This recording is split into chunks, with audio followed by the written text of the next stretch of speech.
You are now entering a world beyond our own dimension, where men are men. A world where men are the masters of their own destinies. A world where the laws of society no longer exist. This is the Society of Scoundrels.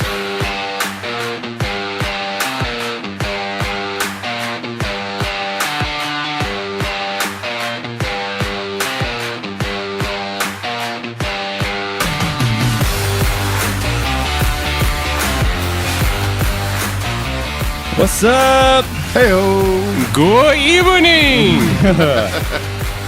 Welcome, everybody. Welcome back to the Society of Scoundrels, or welcome if this is your first time listening. I'm Brian. I've got Josh with me. Steve's not here today, so instead we've got my brother-in-law, Will, filling in. Hello. What's up, Will? What's going on? Super stoked to be here. Are you? Appreciate you having me. Yeah, we're glad to have you. Our first guest, This dude. is badass. It's official. We said we were going to have guests, and it's fucking I here. was going to ask if that was true, if I was going to be the first guest. Yeah. You are Ever. first. You're kind of a guest host. Yeah. So, I like the sound of that. how was everybody's Christmas? Santa was good. Everybody was good? Mine was decent. I'm in the middle of my Christmas right now because I worked 48 hours, so I was at work on Christmas Eve and on Christmas Day. That sounds awful. Yeah, so we had a nice little Christmas morning, did a little breakfast, a little gift exchange, but it was small because we're trying to get the lockdown on that new house. Oh, yeah? Yeah, so How's that coming? So we're saving some money. Good. We got our paperwork from our closing attorney, got all that signed and sent over today, and then we got what is the pre-approval, final approval for the loan some shit. So we're like, I guess halfway there. We just got to wait the next couple days and make sure we don't get a big ding on our credit. But Yeah. looks good. Looks Nice. like we're getting it. Good for you. You gonna be on John's Island? Oh yeah. Oh, yeah. Oh yeah. Johns Island, born and raised. That sounds awesome. Yeah, born and raised, except not at all. Yeah, I'm actually from Not even Tennessee, from here. or even Utah, or born in Korea. So there's that. Well, we spent, I asked you guys both how your Christmas was, but I spent my Christmas with you, Will, so. Yeah, Oh yeah, you guys did like a family Christmas. Yeah. That's cute. we did. Yeah. I left for a little bit, came back, had to go see the mom. Yeah, But, yeah, nice. hung out at my brother's house. Always have a good time. Drank last night. We don't get to see family enough, and when we do, No. we do it right. It was We fun. show up and have a It good was time. cool. Yeah, we had a good time. But anyway, you guys want to drink a beer? Yeah, dude. Let's do it. Always. All right, let me see. Let me open these up. Oh wait. I got one more thing for pleasantries. Go ahead. I got you a Christmas present. You Look got me at a that. Christmas present. Yeah, dude. I would have got one for you, Will, except I met you 5 minutes ago, so I don't really know your Completely taste. understandable. Let's see what this is. A Christmas present. Yeah, dude. I mean, because you work so hard on the podcast, not to be like super mushy, but like you work so hard on the podcast, I thought I'd get you a little something for Construction screws. It's what I Christmas. always Hell wanted, yeah, dude. That way you can hang up sheetrock in your house, dog. That is the gift that keeps on giving. dude. Lifetime membership to the Jelly of the Month Club. Oh, shit. Yeah, I know you're not like huge into like tactical shit or like morale patches or whatever, but I am. So I saw that one and thought specifically So of you. this is what? It's Velcro. Yeah. It's a morale patch. So like you just hang it on whatever, put it on whatever. That's awesome. Yeah. It's Walter Sobchak. And it says, Donnie, you're out of your element. Which is fantastic because that's one of my favorite movies of all time. Yeah, and You I wanna see it, Will? know we both love it, and that's Thanks, what man. when I ordered mine is when I got yours. I don't That know is if you saw awesome. mine. I never knew those just stuck on there with Velcro. Yeah, so this one's mine where it's got Walter Market zero. holding this piece and it says market is zero. Yeah. Nobody That's give a shit awesome. about the rules. I will put this somewhere. I don't know where I'll put it, but even if I don't stick it Velcro, I'm putting Yeah, we'll figure it somewhere. out. I might put it somewhere in here. Yeah. That's great. It might even stick to one of your dampeners. Oh, I bet it would. Probably stick it on one of the acoustic panels in the room. Thanks, man. That's awesome. Absolutely. Merry Christmas. All right, let's get drunk. Let's drink these beers. This is It's a festive box. this is a Highland Brewing Mandarina IPA. Fresh zesty orange. Is it Mandarina never had or is this it beer. is it Mandrina? I don't know. it looks Mandrina? Mandrina to me. Mandarina? I don't know. All right, so here we got for taste note, it says real oranges and citrusy hops blossom in this stunningly bright IPA. Good thing Steve's not here. He fucking Wait, hold hates on. IPAs. Oh, we haven't even. That's the beer review. Yeah, I know. Intro. I guess we usually do it when we open them, but also it's 5% alcohol. I guess now we'll open them. Oh, okay, yeah. All right. So let's open these up. Let's see what we got. Cheers. Cheers. Cheers. Feliz Navidad. I don't think that's not where that goes. This is an IPA. It's got body, dude. Yeah, Yeah, it does. It's got body. What you got, Josh? All right. Strong flavor too. Definitely, Yeah. definitely got that citrusy aftertaste. Traditional IPA in the front, citrusy aftertaste. Flavor's going to be an 8. 2, keeping it in the house. Drinkability is going to be like a 5. Think after a good couple you might slow down, but it's pretty crisp and refreshing. Nice. Your first few, and then overall we're going to hit it a 7 out of 10. That's a good rating. Yeah, I like it. It's a solid beer. I'm impressed. All right, Will, how about you? You know how the beer ratings go? Yeah. I feel that this one's pretty stout. So flavor? Flavor is definitely an 8. An I was 8? Right. Yeah. There you go. Wow. I don't think this is something I would keep in my house. No. Okay. Would you drink it if it was free? Yeah, if it was free and Yeah. around, I would have it. Yeah, There you go. It's good. So that's a 1. That's one. But what was the next one? Drinkability. Drinkability. So drinkability would be like a Miller Lite would be like a 10. Yeah, like our Budweiser. A Guinness would be like I'm a probably 1 or a 2. 5 on that. yeah. Yeah. Probably a 5. And overall, I mean, it's definitely got some character to it. I'd probably say about a 6.5. Okay. Trying to be fair on that. That's good. 6 and a 5. All right. 6 and a I'm half. going to let me take one more Forgot sip. about like we did introduce like decimals in like the 6 and a last quarter. episode. Yeah. Yeah. Flavor, I'm going to give this I'm going to give it an 8 as well. Yeah. 2, I'm keeping it in my fridge.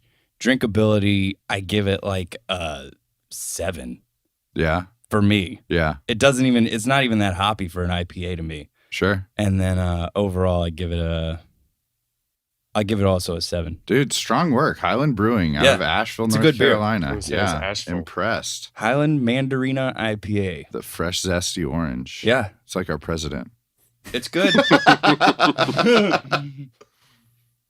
Yeah, that's a Trump beer. Zesty orange. Oh, yeah. All right. So, Will, how do, I mean, I know you guys are brothers-in-law, but Yeah. how did you guys like meet? How was, Yeah. I met Allison. She was, this was right after she graduated from Carolina. She was going to move back home. Yeah. And Thanks a lot, she Will. stayed. Yeah. I never see my sister Probably had a anymore. lot to do with that. I had just moved to Columbia with a really good friend that I moved in with. Her name was Mackenzie. She was good friends with Allison. I was in the restaurant business at the time, so I was working all the time. And I lived in Sumter. I was commuting back and forth and made my way to Columbia. And she was sitting at the bar one day, and I came out, and I was in my kitchen gear. And she always found the chef coats and the pants pretty attractive or whatever. I'm like Hell covered yeah. in Look at covered in this sauce and chef. Yeah, special Been kind of slinging- role play. slinging. Yeah. So I walked out and I got a chance to meet her, and I was, not to sound cheesy and everything, but yeah, she, I definitely took notice to her, and she, we kind of hit it off, and we started, she helped us move into the apartment, and we were riding together and we were flirting, and we just really hit it off. And Dude, that's awesome. Yeah. I mean, it really was a great story for us. We just met, and we were really inseparable from day one.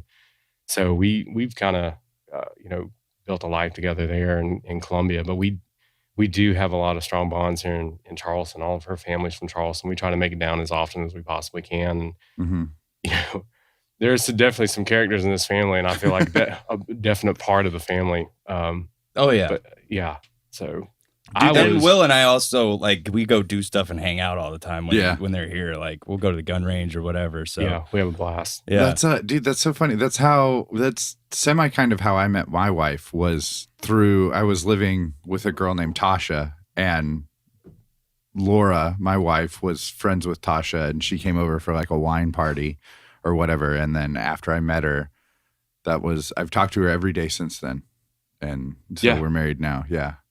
We have not been apart for very long, other than work functions. We've been together, and we just gets better.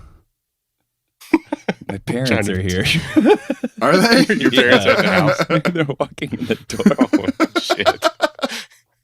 Oh my God. I thought I was going to be the only special guest here today. I don't know what's happening right now. I didn't mean to interrupt that. I just I heard the door. you good. No, yeah, that's and fine. my phone, my Ring doorbell thing. Yeah, that's going to be weird that you're not going to welcome your parents into your house. Well, we're in the middle of recording. No, that's what I'm saying. I'm saying like too bad for them because you're not going to leave here. Mom! Too bad. God, you're interrupting me during my show. I don't even think they knew they didn't even know I had a podcast. So, I guess it's time to do the news, huh? Oh yeah. All right. The news. We laugh every time I do it because it's my favorite part. All right, Lay it on us. This first story is by Madeline Holcomb for CNN. The title of this is "Bank Robbery Suspect Threw Stolen Money and Wished Everyone a Merry Christmas." Hell yeah, dude. So I hope he stays a suspect because some heroes don't wear capes. Yeah, but I guess he robbed a bank, threatened with a weapon. I don't know if he actually had a weapon, but he came out and then he just threw the money everywhere and yelled Merry Christmas. Dude, how like old school crime syndicate shit is that? Like back in the day when they would like rob the bank just to rob the bank and then go out in the intersection in their old timey streetcars and just throw it out and be like, modern it was day the Robin Johnson Hood. boys, you see? Spread the word. Yeah. It's funny because I'm actually in the middle of listening to a podcast about bank robber, like the most notorious bank robber in history, and I can't remember the damn name of it. I think I can find John it. Wayne Quick, Gacy. But it's a good podcast. It's called The Score, and I've been listening to it. It's really good. But I do feel like we don't have enough benevolent bank robbers anymore.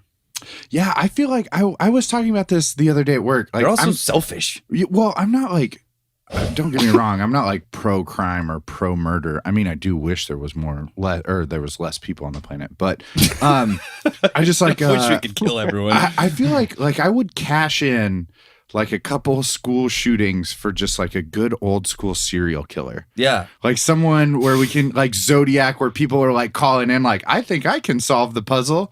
You know what I mean? Yeah. Whereas like someone who's like really like a menace to society. Like I miss those old kind of crimes or like this. Yeah. Like an old bank robber just fucking throwing money out in the streets. I think technology ruins it. I mean, that's true. It's so hard for somebody to get away with something like that now. Yeah. Even like a murder, like how do they get away with it? Like there's cameras everywhere. I don't know, dude. Sometimes I wish I didn't live such a straight life because I think I could do it. Just be a murderer. Yeah, I think I could serial kill.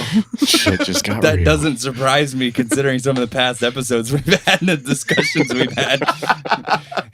You're definitely right on the verge. Yeah, I would definitely like regularly bleach my skin and file down my fingerprints and shave just consistently. That would be like my daily ritual, is to not leave any DNA evidence behind ever. And, you would blend right into a crowd anywhere. Yeah, absolutely. Absolutely, dude. No one would even Especially notice. that sweatshirt. A 6'2" Asian man. Albino, completely shaved. Some motherfucker got alopecia. Like, look at this guy. Not a hair on his body. That's so funny. But yeah, he comes in and he just throws money everywhere and yells Merry Christmas. I don't even know if he I guess it's a really short article, so I don't even know if he took any money with him. Yeah. He might have just walked out with the money they gave him and just threw it everywhere. But I thought that was a funny story. Also, like in speaking about how many cameras there are out there and shit like that, what do you mean like suspect? How do you not have that motherfucker red-handed? Like, hey, we have video evidence of you robbing the bank and then throwing money everywhere. Right. It was definitely you. That's not me. It was the one-armed man. This next article is Caroline Delbert. Delbert. She has an article that says head transplants could definitely maybe happen next decade. Meaning I feel like that we've by already done 2030, they might be able to actually transplant an entire head. So we're talking about taking one head from one body and putting Forget it face on off. another body. We're doing the whole So head. Skip face off. Whole head. Whole Great head. movie, by the way. Just cut your head off. Terrible Great movie. Great, terrible movie. Yeah. One of the best, like I agree. though, like I the liked whole Face Off. premise was pretty lame, but Nick Cage did a good job pretending to be John Travolta, and John Travolta did a good job pretending to be Nick Cage. Yes. Like as they are their actors and the way those actors portray characters. I think they did really good for that. If Especially I were to like in let you 90s movies. suck my tongue, would you be grateful? Or when he's in the daughter's room and he's like he asks for cigarettes. Yeah. He's like, Papa's got a brand new bag. Oh, And you're yeah. like, oh dude, he's gonna fuck his And he- daughter. And then he teaches her how to like stab a dude in the leg. Right. He gives her the knife and he's like, it's like this curved weird blade. Twist. Stick it in a twist. I'm like, Jesus. Yeah. But I guess they can, by 2030, they think they'll be able to just move ahead from one body to another. So if you're like a quadriplegic, Times they they think are they'll changing. be able to give you a new body. Like, why do I feel like we've already been like trying to do this regularly already?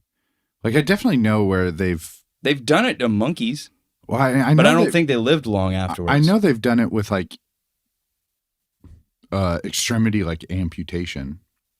Like Really? I know people have like lost their forearms and then they've gotten like cadaver forearms and then surgically attached them and And they can reanimate that? Yeah, sometimes they're rejected. More times than not they're rejected and the body refuses I would the think so. transplant. But, you know, every, you know, statistic there's 1% that has accepted it and he or she regains use, not much feeling, and it takes like a super long time for like all of that to redevelop, but That they, seems they weird, have man. worked. Yeah. I have a client that sells synthetic skin. What? Synthetic skin. It's produced For like human Okay. beings. for grafting. Is it like Yeah. farmed or Yeah. is it like It's- grown off it- of? It's a little bit of both, from what I Yeah. understand. I'm like, He's a skin dealer. how much is a yard of ass? You know? A yard of ass. How much is a yard of ass? Yeah, I mean like $50 an hour, right? Depending on what's Dude. going on the streets. Let me get some of that dick skin. Yeah. So yeah, my dad just peeked in. So yeah, they can. Dude, your dad looks like Popcorn Sutton. The moonshiner. Yeah. Popcorn Sutton. Yeah, I guess we are going to get drunk tonight, huh? Fuck, Yeah. I wasn't ready for this. He brought some shine. I actually got a bottle of shine for. All right, I got a jar of moonshine from a girl that I work with for Christmas. Yeah, once we get our house, I got to build my fence, I got to build my dog house, and then I got to build my studio. And then once I get my studio up, I think I'm going to put up another shine still and distill some liquor. There you go. Nice. But yeah, I've been talking about it recently, and you know, I've mentioned to like a couple of our friends that I want to start doing that again. And they're like, "Oh, how did you get that?" And out of context, it's fucking hilarious that I get to tell people, no, yeah, I started distilling moonshine with this meth head I used to know. Just out in his driveway, man, just in the middle of the city. That sounds crazy. Yeah, it's awesome, dude. Yeah, he's in jail now, definitely. So I don't He's see him unavailable. much. Yeah, but back in the day, I used to work on a tow truck. I worked with this guy, and he was a meth head, obviously. He knew his shit. because I said that. But Yeah. yeah, he wasn't like a trashy meth head. He was like one of those, like how I talked about in another episode. Like it doesn't. He's an upstanding member of the community. Yeah, well, like it doesn't affect me if you're not hurting anybody else. So like he he made his own meth, he made his own liquor, and worked on a tow truck, and like didn't. He's an entrepreneur. Yeah. Just like of illegal shit. And he wasn't like a terrible guy. He just liked to get high as fuck. So, so. Wow. I get it. I've got one more little article. And this is in the vein of Christmas because Christmas was yesterday. So, this is from Radio Times. This is Home Alone Facts. 30 things you may not know about the Christmas classic. I'm not going to go through all 30, but there's a couple of interesting ones. Like the picture of Buzz's girlfriend was a boy. Did you know that? He's like, Buzz, your girlfriend. Woof. That was a guy. They dressed him up as a girl because Chris Columbus thought it would be cruel to actually have a picture of a girl and talk about how ugly she was. No. So that's us being PC back in the early 90s. Yeah. 80s. Also, the tarantula was real. Yeah. Really? That was before they had like good CGI. But Daniel Stern agreed to let him put it on his face as long as it could be done in just one take. Yeah. Which they did. That's a strong stipulation, though. Yeah. Joe Pesci apparently just like walked around cussing all over the set. And they kept having to like, They kept telling him to use the word fridge instead of fuck because there was so many kids around in this movie when they're filming. Yeah. The McAllister's house sold for $1.5 million, which before or after the movie? After the movie, I think. Yeah. Fuck, dude. Talk about bringing up your value, just like rent your house. Because I know instant equity here in Charleston, right? Like we do that shit all the time. I remember when I was living in Mount Pleasant, Sinister, the Netflix series that came out with Jessica Biel, they were filming that like right down the street from my house. And yeah, they just rented this person's home for like a month. So like, God, dude, talk about the equity that you're turning back into your house to just let someone borrow your house. Yeah. That's awesome. Yeah, and also, every time I've watched that movie, you look at that house and you go, what the hell did Kevin's dad do? Yeah, it's beautiful, The house is amazing. For the house and all those kids. Yeah. And to afford to fly everybody. Fucking A, dude, if that's not expensive as shit. Apparently, Joe Pesci really bit Macaulay Culkin. So I think when they hang him on the door. Yeah. And then he goes bites his finger. Apparently, like Macaulay Culkin still has a scar from where he bit him. Damn. Like Jesus, that must be a bad bite. Speaking of meth heads, though, Macaulay Culkin had a bad stretch. The flooded basement was actually a swimming pool. Really? Yeah, they filmed it at a school. Apparently, a doctor confirmed that the burglars definitely would have died in real life. Oh, absolutely. Sure. I don't think you needed a medical professional. When he took a butane burner to the scalp? Yeah, an iron to the face. He dropped a bowling ball on him. Buckets of paint. A gallon of water weighs 8 pounds. Right. Not to mention all the solvents and like materials inside the paint bucket. That's probably 10 pounds right to the dome. Concussion at least. Yeah. John Candy filmed his part in one day. Didn't he get paid an insane amount of money just to do that little part? I don't know what he got paid, but I'm sure he probably got paid really well. I'm sure. Macaulay Culkin's stunt double was a very short 30-year-old man. Oh, yeah. I believe that. They're not going to let some kid perform all those antics. Yeah, so you just get this 30-year-old man to be a stunt double for a 10-year-old. Bring in the best. Daniel Stern really stepped on the ornaments. They were made out of candy glass, though. Yeah, sugar. Yeah. And it's being rebooted on Disney Plus. That's the last fun fact about Home Alone. Yeah. I didn't know that. Rebooted, like? It won't have Kevin McAllister. Oh, sure. I'm going to guess it'll probably have like a black kid. Like a TV series? That's just, I mean, Let's be honest. It'll be something. It'll be like this diverse cast because that's what Disney does with everything. Yeah. So they have to like redo everything and be woke. You know what I mean? I like to use that word because you hate that word. Yeah. So I'm sure that's how we'll do it True now. Disney fashion. Yeah. So it's which gonna is be like a fine. Like, TV if you want to series? make a movie like that, but it's like when you intentionally reboot something and then cast it You drift differently away. with Yeah. different ethnicities of characters and everything. To me, it's just like, come on.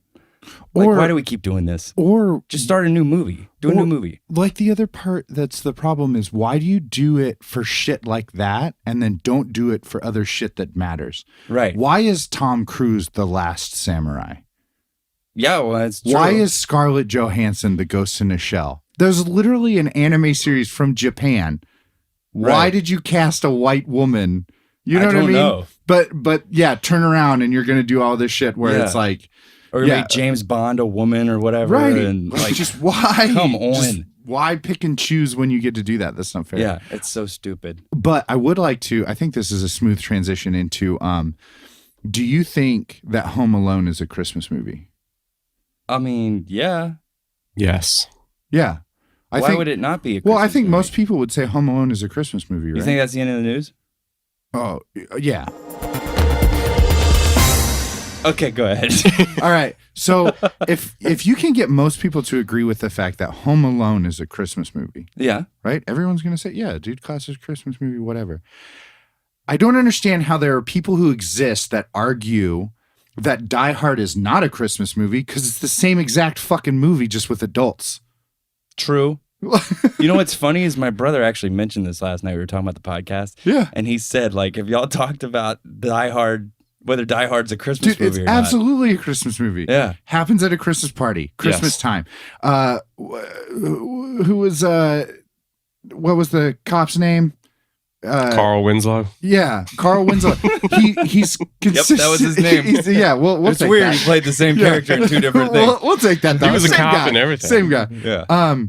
He consistently whistles Christmas songs throughout the movie. Right. They wish each other like Christmas tidings. Like, Yeah. and in comparison to Home Alone, it's all about motherfucker coming into Nagasaki Towers and trying to take over, and one guy standing alone tries to prevent it from happening. Yeah. It's the same movie. So you can't tell me Home Alone is a Christmas movie and Die Hard is not one. I agree with you. It's a Christmas movie. Yeah, absolutely. Also, back to the Carl Winslow thing. I don't understand why he kept getting cast as a cop when he had like the worst physique for a cop ever.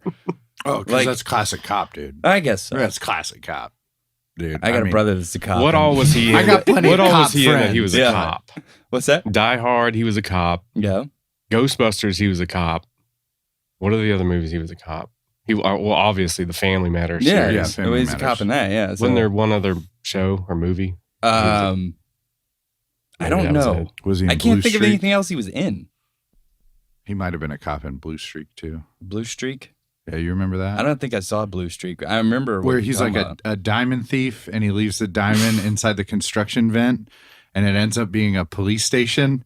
Yeah. And so he goes and like becomes an undercover detective undercover to like get his diamond back. Just the I do dumbest remember shit that. ever. I do remember that. Who Yeah. was the main character? Martin Lawrence. Martin Lawrence. Lawrence. Yes, I do remember that. And yeah, I think you're right. He was in that, and he was a cop. I think so, yeah. He's always a Oh, cop. damn. You know who else is always a cop? Is the brother-in-law in Breaking Bad. Hank. Oh, yeah, Hank. Hank. He plays a cop. I think he's played a cop in He was like in The 10 Shield. He was the different Shield. things. Yeah, he was a cop in The Yeah. Shield too. Yeah. It's funny. Yeah, I don't know why he did. So I guess some people just get typecast into. Yeah. Well, and that is what happens, which is, I guess, good and bad in Hollywood. I mean, I don't know. I wish I knew. It'd be neat to be an actor, but Yeah. I feel like that is the thing, is like talking about stereotyping or like, you know, not being PC or whatever the case may be, is like you're literally like picking and choosing people for specific roles always. Yeah. You know what I mean? Like you call up, hey, the character in this movie is a black gangster. All right, well, it's gonna be Denzel Washington or Samuel Jackson. I don't. Yeah. We're gonna get one of those two guys. Yeah. That's it. No one else can do it. We'll pick that. And then you've got the Hispanic gang member is going to be that guy that's not Hispanic. He's from New Zealand. The guy in Training Day. Cliff Curtis, is that his name? It's I don't It's know. something like That's what I'm that. trying to think. I don't remember his name. Or It's Danny the one Trejo. whose little cousin they saved. He saved earlier in the alley that day. Yeah, I don't know his name. Yeah, that guy is actually not Hispanic at all. But He's from New Zealand. It's either him or Danny Trejo. Yeah. Or Danny Trejo. Danny Trejo is awesome, though. Yeah, he's a shit. He is. He actually seems like a guy that's like, he could be really scary. Like if you hung out with him and he was pissed at you. I would truly believe that like he went through the shit. Didn't he go to before prison? became I think an he actor. did. Yeah. I think he's got Yeah. background. Yeah. And then that's all the most, that's For like makes his murder acting so and much shit. better though. Yeah, absolutely. Yeah. So that's funny. Absolutely. It sells it, dude. So also I wanted to talk about how is your fantasy football team since Dude, I our ended up- season's over? I don't know. I ended up in the garbage. Like Yeah. just the middle of the pack. I wasn't even the worst. I was the same way. I was nowhere close to the worst of the best. We have 12 was and I was just 7th. Average. I think my final record was just 8-8. Really? Overall. Oh, Yeah. Mine was not that. Mine was like 6 and 7 or something, but And ours is it's over, but it's not over. Cause I mean, like I've said before, it's kind of a bigger money league. To where like the guys are even paying to continue into the playoffs.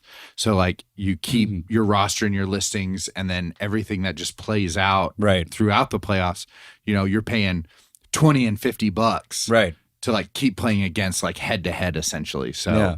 you're just playing cash on hand for the rest of it, which gets intense. Adam won ours, but Oh yeah. yeah. Good for him. And the they- Iron Jew, dude. No, other Adam.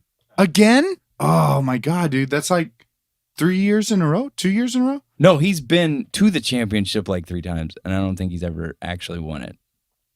I thought he won both of them last year because No. he's in my league too. He won our league last year. And maybe in your league. Yeah. Not in ours. Okay. This is his first one in ours. Nice. So, Good for him. Will, have you ever played fantasy football? No. No? Never even tried it? I've been invited before, but I've run short of time. A lot of time. My wife actually has played it before. Yeah, I She's played remember more we've than had I have. discussions about fantasy She's football. actually and- pretty damn good at it. too. yeah. Yeah. So She'll have these discussions with me. She hasn't played in a couple of years though, right? no. Yeah. Mm-mm. It's fun. It's like the one thing that keeps me watching NFL. And Yeah, I mean, still don't watch it. it's not that I don't like the NFL. It's just it's gotten to a point where it's just like I'm just tired of it, I guess. Dude, and College is just better. well, it's it's just like more fun to watch to me. even for me being like a nerdier guy, I still don't watch football. Like I'm join in the fantasy football. I'm in fantasy football, Yeah. but like everything I do is based on stats and numbers. Right. So like I don't Right. have to watch. I just pull up all of that shit and I'm like, yeah, this guy's gonna do. And I broke even. You know what I mean? Yeah. 8-8. So I'm definitely not the best. I'm definitely not the worst. But this is my first year ever doing it. So I think Right. I'm going to collect all the information from this year, and I'm going to continue to process the analytics. And I think I'll be able to pull like additional numbers in the next couple years. And I think I'm going to win statistically Yeah. more so than I am watching the game, because I really don't care to watch it. Yeah. I played football for all those years, and it's not something I want to watch. I mean, I hear you. yeah, I get a little tired of it. I mean, like I said, I like college. I watch College college. is fun to I don't watch. follow pro. I don't even like, Just- I'm like a UT fan, because like that's where I'm from. That's my home base or whatever. But I don't even watch like UT football. Really? I watch like basketball. I watch softball. I watch volleyball. Like I keep up with all of those, but like I just don't. You I don't watch know, dude. volleyball, but you don't watch football. What the hell, dude? I don't know, dude. My life was just like I said, it was just so Nerd. It was so inundated into my life for so long, and then it was just like taken away to where it's like it's sour. Right. You know what I mean? Yeah, that's cool. Well, I think it's time for another segment of the Nerd Corner. What a fucking nerd.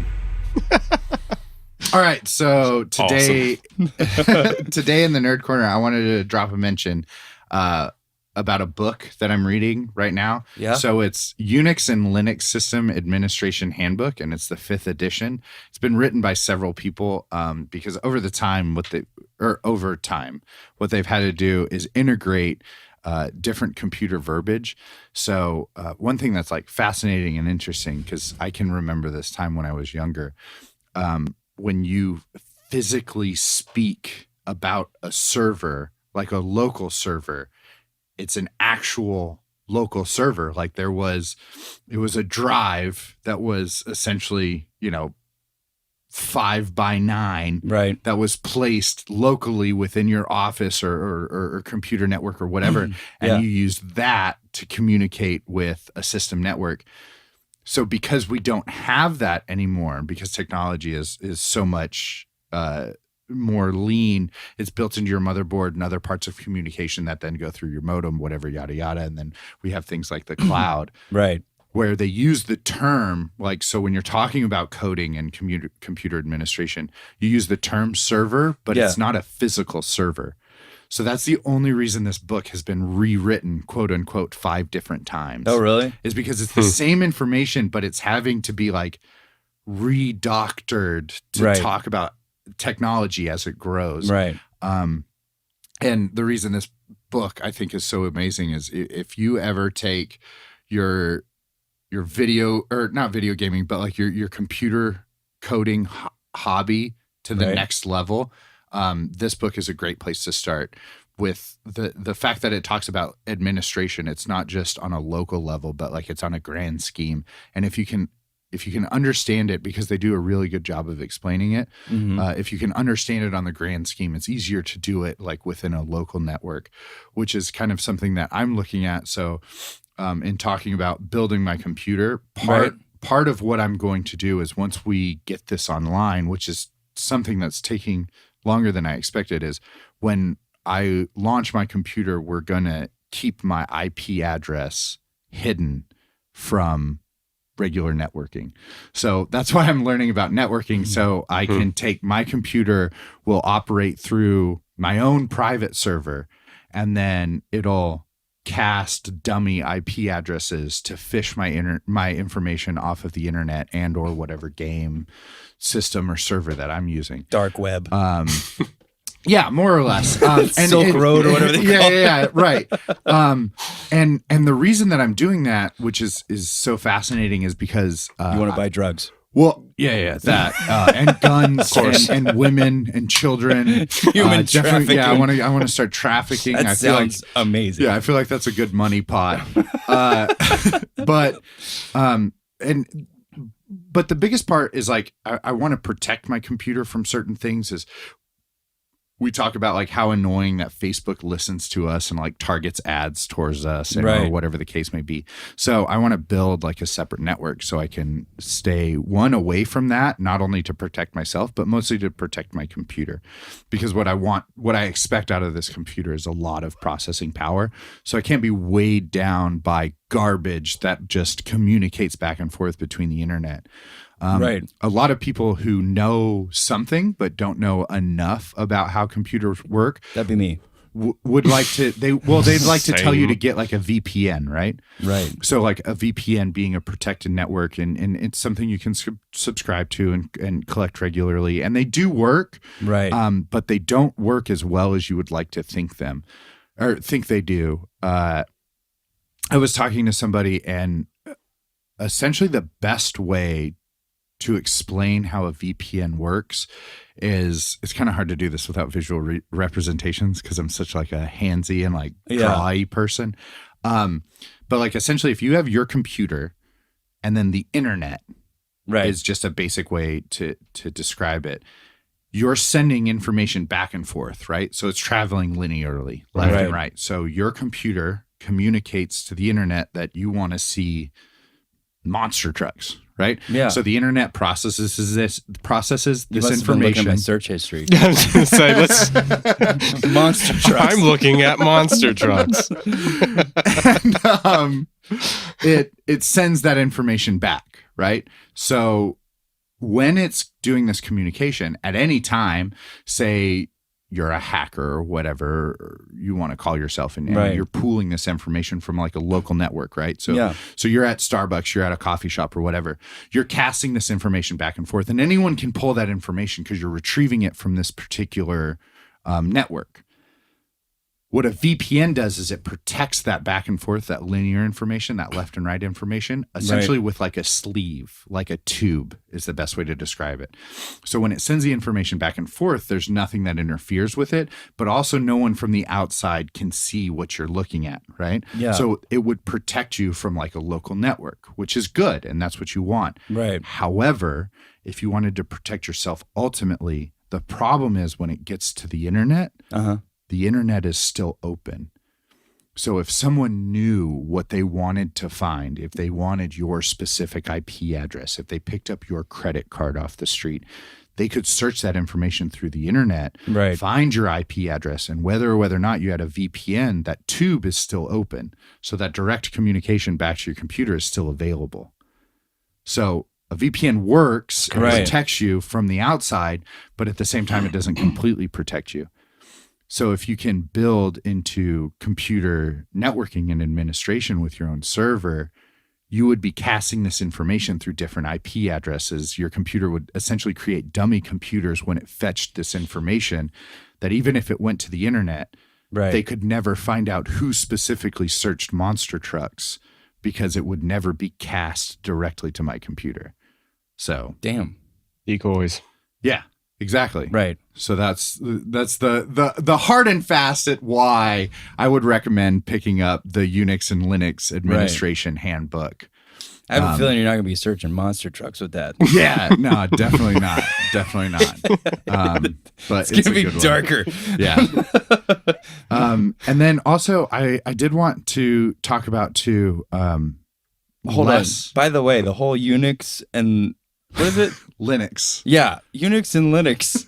Honestly, when I heard Unix, I thought it was something different. I thought it was a man without a pee-pee. Yeah, like UNICS. I was like, interesting. We're going to talk about Unix today. Varys. Yeah. Game of Thrones. We're just gonna get way into like dickless people. Yeah, that's not what happened. But also, I think something that people would appreciate, not just in the nerdy community, it does help, especially when you have like so much going on to like write down your thoughts and put them on paper and have hard copy. Especially with all this discussion of VPN and people stealing your information, no one has access to a hard copy, right? So Right. one of the most personal things that I carry with me is my notebook, and I keep tons of thoughts, organizations, file ideas, everything on this. And I run through a system that's called bullet journaling. And bullet journaling in its essence was created by this guy who has ADHD. Huge And it's- nerd. Yeah. And it's this system where the problem with like daily planners or like daily journals is you don't keep up with them Right. like you think you will, right? So it's the beginning of the year, New Year's resolution. You're like, I'm going to fucking be organized as shit this year. So you go out and you buy a planner, and it's got your basic calendar and then like your weekly, and you're like, all right, this layout is what I want to use. I've got it. I'm going to plan everything out. And then come April, the notes section is blank. You stop using the calendar section. You're just doing the to-do list, and you're like, I'm not fucking using this. So you go to sticky notes, and then June, July comes around, and you're like, man, I'm halfway through the year. I did so good with planning. I'm going to go do it again. So you go out and buy a new planner. You Right. look for a different layout, and it never works out because you're stuck to a system, right? Right. So this guy having ADHD he didn't want something where it was a particular system. He just wanted to be able to build a system based on how he felt that month, that week, that day, whenever he was writing these things down. And it's called bullet journaling. And in order to get started, there's a book and there's a journal that you can pick up. But I would just search it on YouTube. There's people who explain it in like 5 to 10 minutes. Watch like 2 or 3 of those videos, get started, keep a journal, do that for like 4 or 5 months, then purchase a book. I can't remember what the author's name is, but this book specifically is called The Bullet Journaling Method. And it explains the process of like how he came up with this, how long it took him to develop. It's got other people's stories and contestations at like how it's worked and how it's changed their life. And based on that, you can then decipher and create your own style of bullet journaling. And then from there, I would purchase just a regular fucking notebook and just keep up with your life. And it's changed mine for the better. I've become way more organized. I've been able to keep my thoughts together. Anytime it comes to things with like notes, I don't have to go back. You know what I mean? I don't have to like, oh, I got to get my notebook for this specific class or whatever. You just keep up with it in your bullet journal. You go to your index and you're like, oh yeah, shit, dude, we talked about this on this date. It's on this page, and you go to that and you just refer right to it. And then you're also logging all of your dates, your calendars, any pertinent information, lists, whatever. It's just all in the same place, and it's great. Dear diary. Dear diary. Today Exactly. I listened to Breathe and I cried. Dude, that's me. And an Alec, dude. Just change your life. This is the third time we've mentioned it on the podcast. It's a good song. I had to bring it up again. Definitely have to watch it though, or listen to it. That's one of my favorite confessions of yours, that you cried at and Alex Breathe. Did you listen to it? Did you listen to the song since then? Which song is that? It's Breathe, 2 a.m. by Just Anna and Alec. Breathe. Yeah. Yeah. I think I know the song you're talking about. Yeah, listen to it. You'll cry. I'll cry? Yeah. Hell yeah. You got to get into it though. What about the Christmas shoes? What Christmas shoes? Tell me That'll about make the you Christmas cry. shoes. Whose Christmas shoes? That was the one that Steve mentioned about the about his dying mom, and he bought her like a last pair of shoes. It's like the saddest. It's the saddest song ever. Yeah, I've never heard that though. I don't know why. And my grandfather used to sing a song. It was called Old Shep, and it was about a boy that had to put his dog down. It was awful. That does sound terrible. And he would sing it, and I don't know why. Like as a kid, I would ask him sometimes to sing it. And then I would just, like, by the end of the song, I'd be like, about the dog. I want to hear this depressing shit. and then by the end, I'd be crying. But yeah, it was called Thanks, Old Grandpa. Shep. It was awful.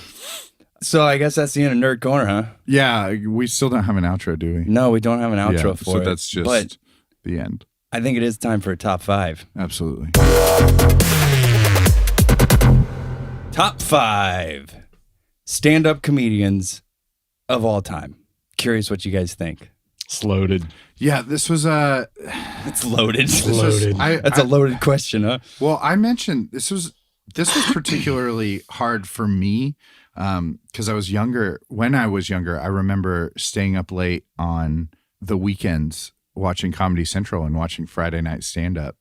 And you would just see like different plugs of like different people's acts and like new up and comings or like old, classic comedians and things like that. So I had like, when we decided to pick this, I had such a broad base to pick from that I was like, dude, do I pick contemporary comedians? Do I pick comedians that make me laugh the most? There's a different category between male comics and female comics? Yeah.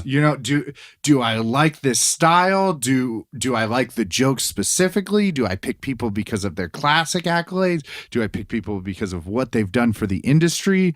So this one took me a little longer than I thought. And I almost said top 5 comedians, but then that would leave it even more open-ended. Oh, yeah. So I was like, all right, stand-up comedians. Because there's people I think that are like really, really funny, but they're not really stand-up. And they might have done stand-up, but they're not known to be a stand-up comedian, like Will Ferrell. Or Joe Rogan. Yeah. Well, Joe Rogan does do stand-up. I saw Joe Rogan in Atlanta. Right. But Years I would venture to say that like, unless you're a Joe Rogan fan, you don't know that really he does don't stand know. up. Yeah. You know what I Probably mean? not. You just know he's the Fear Factor guy. He's got a podcast, and then he also does UFC. He's like a modern-day Renaissance man. No, dude, he's the white man's Oprah. And that too. That's that. Joe Rogan is the white man's Oprah for sure. But I think that I think he appeals to everybody, like men in general. Yeah, that's what I'm saying. Yeah.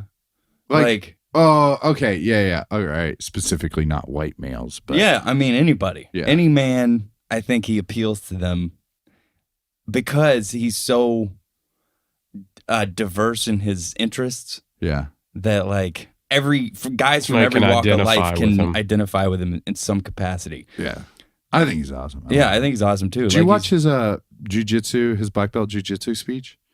I saw when he got his black belt when what's his name gave him the black belt? Eddie Bravo. Yeah. He gave I saw the video of that, but I didn't see his speech. He gave this speech and it was super cool. You should definitely watch it. He was talking about how like once upon a time ago when he was a kid, and he was doing like martial arts as like a younger person, and he will never forget the person that was training him at the time spoke about how martial arts it's not just like a discipline. It's not like a physical practice, but it'll help shape who you are as a human being because it teaches you these other types of discipline. Right. And then he talks about how jujitsu has changed his life, and everyone he talks to about life who practices jujitsu just has like a different ebb and flow of like how they talk and converse, because it's much like the practice, right? It's, we've talked about it before, how fluid you literally have to be when you're trying to manipulate another human being. So, I love doing jujitsu. Yeah, it's like one of my favorite things I've done in a long time. Yeah, it's a really cool speech. It's tough. I'll be back in February. Okay. You had a lot going on, I know. Yeah. So, I haven't been in a week. I haven't been since week before last, and I want to go. But with this being like the week of Christmas, I was like, I'm not even trying to figure out their schedule. It's crazy. Right. I saw it. They sent a thing about their schedule this week, and I'm like, I don't even know. Right. But yeah. Anyway. And then I've got surgery, so I'll be back after that. Is that on your turbinates? Yeah. my septum and my turbinates. Your it's called a septum? septoplasty. Whoa. Yeah. You're getting a nose job. Oh, yeah. I'm going to look like Brad Pitt and Jackie Chan had a love child. You're going to look like Jennifer Grey before the nose job. Nobody puts Josh in a corner. Anyway, let's go to the stand-up comedians. Right, what do you guys got? Let's do this. What do you got, Josh? Actually, start with Will. Yeah. What do you think, Will? Guess first. I agree with Josh 100%. There's so much criteria that you have to consider. I guess, there's some nostalgic, that I have for some comedians like Rodney Dangerfield. Right. I appreciate the simplicity of his humor. I mean, his one-liners are priceless. And like helped create the stand-up game. You know what I mean? Yeah. So there's folks like that made my top 5. I mean, there's definitely honorable mentions. He's also great for his self-deprecating humor, which I've always found funny. Like just any kind of self-deprecating humor is funny to me. Yeah. And he was great at that. That was like, he was probably the king of that. Or even like I did really, not just the king, but like one of the first people that always made it fun to and appreciate was like the fourth wall break. Whereas like if he told a shitty joke and like people didn't laugh, he'd be like, "Oh, I guess that's a bad one. I'll take that out of my set." He just separate himself from the comedy to go. Yeah, that was shitty. No respect. Yeah. So you got him? I got him on there. Got Chris Rock, man. Chris Rock's good. Dude. Chris Rock brings a lot to the stage. I feel he's humorous, but he backs it up with logic. Yeah, right. I like that about him. So and he attacks everybody. And it's hard to make me laugh. I do feel like I'm a person that's hard to please from a humor standpoint. It takes a lot for me to laugh out loud at something. Mm-hmm. And he's somebody that I can watch his stand up and I'm gonna laugh out loud at something he says. I mean, I quote Allison all the time. I mean, some of this it's very memorable for me. I know something you do laugh at is what are those YouTube videos that you showed me? What with the lady with the big ass dump cakes and all. What was that? Djibouti Dubs. Djibouti Dubs. Have you ever seen Djibouti Dubs? Oh my god, it's funny, dude. It's voiceovers, these infomercials. One of them was the lady with the copper pans. Yeah, they overdub it. This one was called Dump Cakes. I'm gonna take a big ass dump. Man, that's awesome. Just gotta watch it. Got my big ass copper pan. It's really funny. And they got the My Pillow guy and he's talking all this shit. It's funny. But yeah. Who else you got? So Cat Williams. Dude, he's Cat great. Williams? Cat Williams to me is funny as shit. Dude, I think he is too. He didn't hit my list, but Cat Williams is definitely like per like sales capita notoriety, like fucking top 10. I also of all think time. like the funniest joke he ever told was about the guy with no legs. And he says the last place you want to be in a motherfucking foot race is behind a motherfucker with no goddamn foots. Every time I hear that, it makes me, I just start dying laughing. Time I bent back paper clips, sparks is flying and shit. There, he actually, he was. I grew up in Sumter, and he actually got arrested in Sumter. Oh, really? Cat Williams did. It was about 2 blocks away from the house I lived at. Really? And yeah, it was a Ramada Inn hotel. No shit. And he was drunk or intoxicated or something under the influence, and he was belligerent and got in there, and he ended up getting arrested in Sumter, South Carolina. For what reason he was there, I don't know. I don't know if he had family or whatever, but he That's was there. funny. Nice. It's pretty crazy. Cat Williams. Yeah, he's a great comedian. Dave Chappelle. Another one. Great, dude. Yeah. Just I appreciate a fucking lot of his great. older stuff.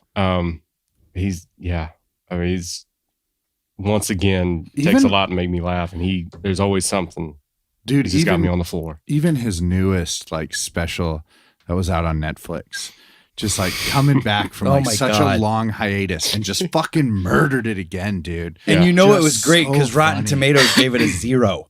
Really? They gave it a 0. Dude, It's fuck like, Rotten Tomatoes. could you be any more transparent in your I've- bias? One day we're gonna have a buddy of mine, and he's like a film guy, like has worked for like big name companies, and he just fucking hates Rotten Tomatoes, and it's the best to As hear he him should. just talk shit about it. Yeah. Because it's these They people. suck.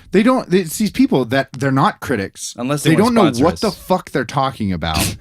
And they just get on there and just talk all this fucking garbage and then rate movies that they don't know anything about. The Emoji Movie got like 100%. How? I don't know, dude. I don't know. It's It wasn't that garbage. I didn't You know see what I it. mean? Like there's, it's, dude, one day we'll have, if Eli, if you listen to our podcast, we're going to have you on here one day. Eli? Yeah. That's your buddy? Yeah. That sounds good to me. Yeah. He's a good dude. Yeah. Was that 4. 5? That was That's 4. that was 4. The last one I'd have to say is the combination of Kings of Comedy for me. All 3 of them. Bernie Mac, Nice. Cedric Entertainer. Okay. Steve Harvey was on there. So just classic humor. That you is. just can't you can't reboot it. I have can't so many I reproduce it. love, but yeah, Yeah. those are. There's those are definitely good. some honorable mentions there for me. And what's his? Oh, you said Steve Harvey. I'm Yeah. sorry. Yeah. I didn't think you'd mentioned him. Yeah, D.L. Hughley. Yeah. Um, It's too late for some milk and cookies. to get I some forgot milk. about You look D.L. like you want to do Hughley. something to me. What you got, Josh? I did. So just to hit the 5, I broke my categories up. I did 2 contemporary artists. And Okay. then 3 more classic artists. Okay. And just the 3 more classic artists like are classic for me because they shaped my level of humor. Mitch Hedberg, Love Mitch Hedberg. just the best. So many good talking, one-liners. talking about fourth wall break, talking Yes. about one-liners, talking about delivery, the setup of a joke. Just great. Loved him. Love his attitude, his demeanor, his onstage presence, his jokes. All of those same attributes. 2 is Stephen Wright. Okay. He's a very similar comedian. Yes, very in much so. Just dry, dark Yeah. humor. And Just- one-liner Yeah. jokes. Yeah. Just love Stephen Wright. I think that I think Mitch Hedberg is I'm probably like him better than Stephen Wright. Yeah. But Stephen Wright, he was like the original Mitch Hedberg almost. Yes, very Yeah. much so. Yeah, very much so. And that's what I love about him, dude. Just the way, just his single monotone, dry delivery and timing to the punchline, and you're like, Yeah. oh fuck, there it is. Well, with Mitch He's so Hedberg, witty. we had our we had our wedding reception at the DoubleTree Hotel, and I always think of his joke. Right. I couldn't stop thinking about his joke. Like, I won't tell you where I'm staying, but there are 2 trees involved. I would like to be a Hell fly yeah. on the wall in that board meeting. All right, let's name this chain of hotels. What are we going to start with? Let's Tree. go with tree. No. DoubleTree. That's it. Hell Put it yeah. in print. Shit. I was really holding out for quadruple tree. So stupid, but it's funny. It was his delivery. Like, if you took his jokes and somebody else told them, they wouldn't be funny. Right. Yeah. And that's what I'm saying is delivery and timing. Like, the other day I ordered a club sandwich and I'm not even a fucking member. Well, you're not in the fucking club. And then George Carlin. Yeah. It's my other classic artist. Just the way Chris Rock style, where it's like, it was funny as fuck, but like the way he broke things down and then explained them, you were like, you really thought about not just why it was funny, but like why the joke made so much sense. Just like, fuck it. Your house is a place where you put shit while you go out and get more shit. And then when you have too much shit, you got a bigger house to put all of your shit in to go out and get even more shit. Yeah. He did have a way to break it down. He would get on these long tangents. Right. It was funny. Yeah. I got to see George Carlin about a year before he died. Did you really? Columbia. That's awesome. We went, and I think it was about a year later he passed away. But then contemporary artists are, I love Anthony Jeselnik. Oh, Okay. I love him too. I think he's hilarious. Just again, timing, He delivery, is dark so humor. brutal. I'm with you. So funny. So funny. What like his joke about the Boston Marathon. So like the Boston Marathon occurred and he heard about the tragedy and everybody texted him. They were like, don't do it. Don't do it. Anthony, And he had to don't send do out a it. tweet. Don't do it. And he put out on Twitter, he goes, some lines just aren't meant to be crossed. He did the same thing with the Aurora shooting. Right. Yeah. And he But just other than tweeted that, how was the movie? So fucked up. It's fucking terrible. Dude. Oh, I love it. That new especially has where he talks about taking his friend that's a girl, not his girlfriend, but it's a girl that's his friend, and he takes her to the abortion clinic. Oh yeah. And he's talking about like when she gets up to go in and get the procedure done, and he's like, all right, well, good luck. And he's like, she thought I was an asshole, but who is she to judge? I like Anthony Jeselnik because his jokes, you think they're going one direction, and then he takes a hard left, and you're like, wow, I did not see that coming as the punchline. Yeah, and he's witty. He is hilarious. Dude, I think it's the same setup. Yes. And I just really appreciate that in stand-up comedy. Yeah. Or like my girlfriend asked me if you could have dinner with anyone, living or dead, who would it be? Oh, well, baby, it'd be you. And you'd be dead. And then my number one, my last one is Chad Daniels. He's not like a huge major list stand-up comedian, but if you have the opportunity, if you have Spotify, listen to Chad Daniels. I'll have to because I don't know who that is. Dude, I laugh out loud driving. I laugh so hard I'm closing my eyes when I'm driving the car. He's just the funniest motherfucker, and just the way he sets up and tells his jokes. He's more of like a story style comedian, right? Versus my others, but like the way he sets up a joke, like he talks about like this one where my wife decided let's get a canoe, let's paddle upstream, and let's float back down. Clearly, my wife doesn't know the meaning of let's. We got in the canoe, and I'm up front because apparently that's where you do all the work. And when I turn around and look, she's not even fucking paddling. What are you doing? Oh, I'm taking pictures. Well, you could sketch it because we're not fucking going anywhere. Pick up a paddle.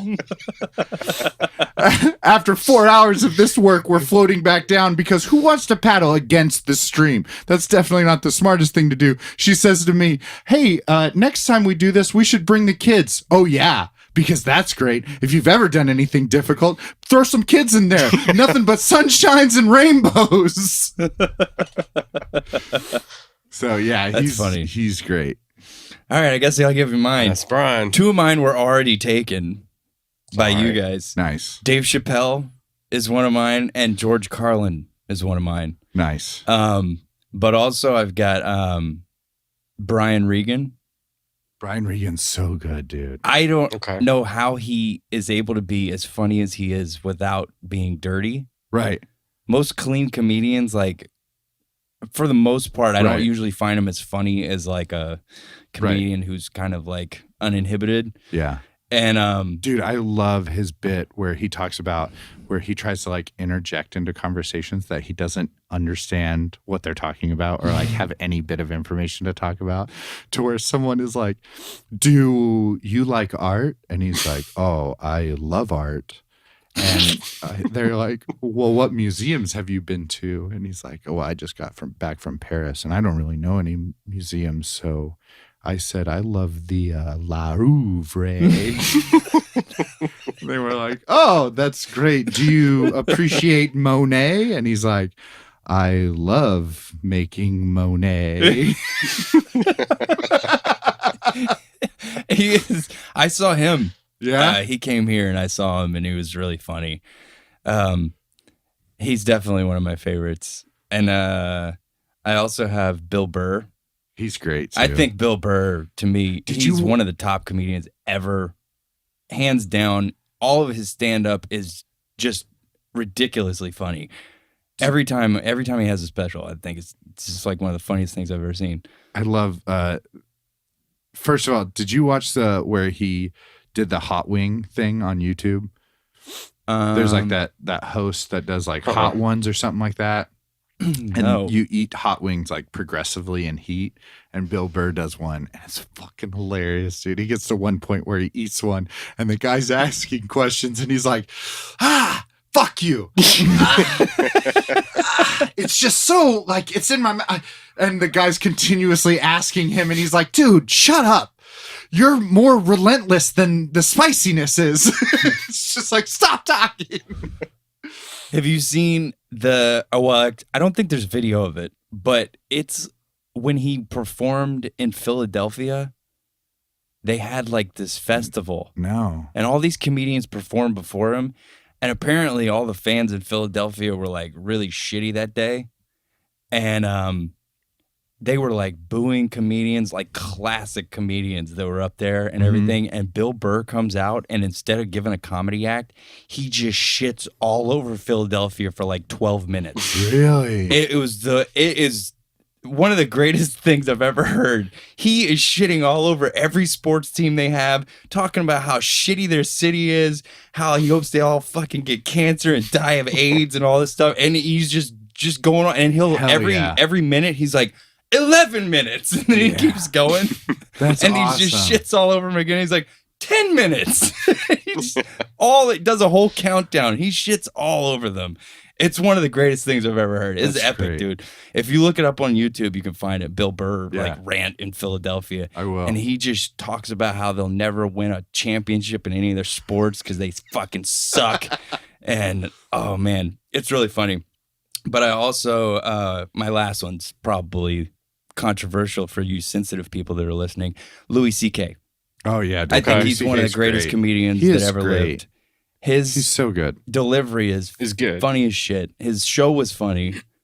And his Everything he directed besides Pootie Tang was really funny. dude, and his Sign your pity on the running time. What a time. That was the stupidest movie I've ever seen. just again, that's one of those like the storytelling style comedians where like the delivery is so at home. Like it's so relative. And he's mean. Yeah. It's funny to me. Right. But and you relate because you're like, yeah, Yeah. I think those people fucking suck too. Yeah. He'll just talk like shit about his own kids. Right. Like Right. fuck you. Right. Like, what does he say? There's a joke he tells about his little girl, and she comes and shows him something, and it's like, I think it's like he's not even really listening, but he has to pretend like he gives a fuck. Right. And like, because He's like, what is an 8-year-old gonna tell me? Like, really? Oh my God. And then what'd she say? Right. Like, the way he delivers it's hilarious. Right. Do you have any honorable mentions? Because I have a few probably. I mean, I don't. I didn't write any down, but I mean, like fucking Robin Williams. Oh, You know what I mean? yeah. He's honorable mention. The things that didn't make my list made your guys' list. Those are my other honorable mentions. You know, Yeah. Louis C.K. was up there. Dave Chappelle was up there. I would throw Ron White up there. I think Ron White's White's really, good. really funny. Even Bill Engvall. You know, the whole, what was their redneck? Where did he go? I haven't troupe? seen him. Um, What happened to him? I don't know. He did a couple movies and then that was it. Yeah. Yeah, it just kind of faded what away. was that whole outfit called that they? The blue The collar. redneck? Oh, blue collar comedy. Yeah. That's right. They were. I think except Ron Larry- White was the funniest one. Except Larry the Cable Guy. I didn't like him very much. It got played out. Like it was Yeah. funny when they first came out. Yeah. And then that like it just kept The going whole and going thing. and the going. fact that they were selling Get Her Done camo hats in Walmart just pissed me off. Well, they dude. all had their thing, you know, Yeah. like they all had like, except for Ron White. Well, I guess, I mean, they all had like their catch thing, you know, like Bill Engvall had "Here's Your Sign," and then Right. Larry the Cable Guy had "Get Her Done," and Jeff Foxworthy. Jeff Foxworthy got "You Might Be a Redneck." Mayonnaise. Yeah, Man, there's a lot of people out here. I guess Ron White had the tater salad thing, but Yeah, but that's still he just a doesn't part of really the fit with the story. rest of them. Yeah, he He's not doesn't. as cheesy. The rest Like, and the rest of his stand up is, I think, better than the rest of their stand up. oh yeah, Yeah. he's funny. His last stand up special where he talks about baby duck pussy lips or whatever.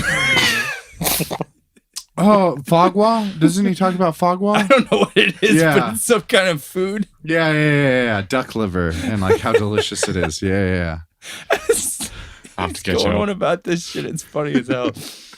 That's on. I think that's on Netflix. I also think Kevin Hart is Kevin one of Hart. my. Kevin Hart's hilarious. another like again top 10. Yes. Like broke the threshold. Also, of, like, all one time. we forgot to completely mention, and I think he's one of the greatest of all time, is Richard Pryor.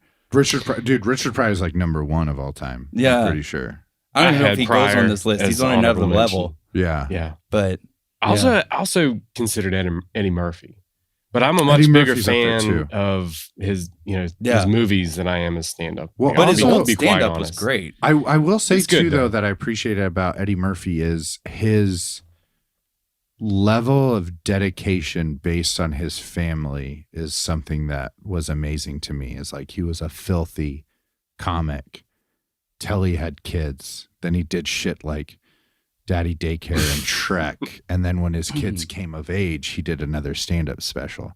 So I think Right. that's something to be said about like trying to give a good impression to like the kids and Yeah. you know how he lasted within his life, within his family. I think that's something That's what I to be do. said too. You know, I have a 9-year-old.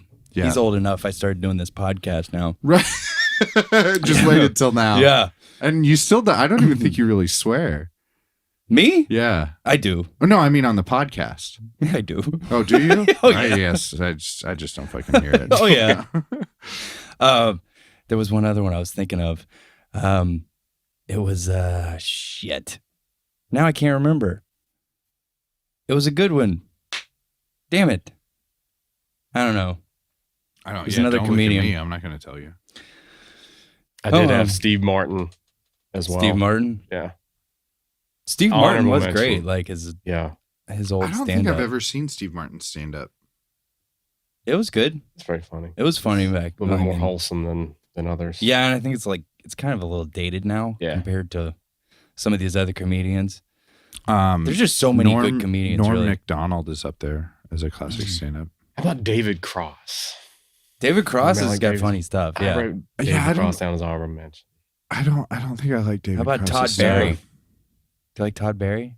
Oh, I like Todd Barry. I like Todd Barry's voice. Yeah. I like the way. His real soft, like soft spoken voice. Mike Birbiglia is another good one. Oh, I know who I was going to say. Tom Segura. Tom Segura is a great Really one. funny. I fucking love Tom Segura. Yes. He is great, dude. Yeah. And Bikes! If you don't know that joke, Google bikes. Tom Segura. Yes. Fucking great. All right. Well, how about we go to this article that I have? This is something I wanted to talk about. This was the biggest inventions of the decade, since this year's coming to an end and we are about to go into 2020, which I guess is the start of a new decade, right?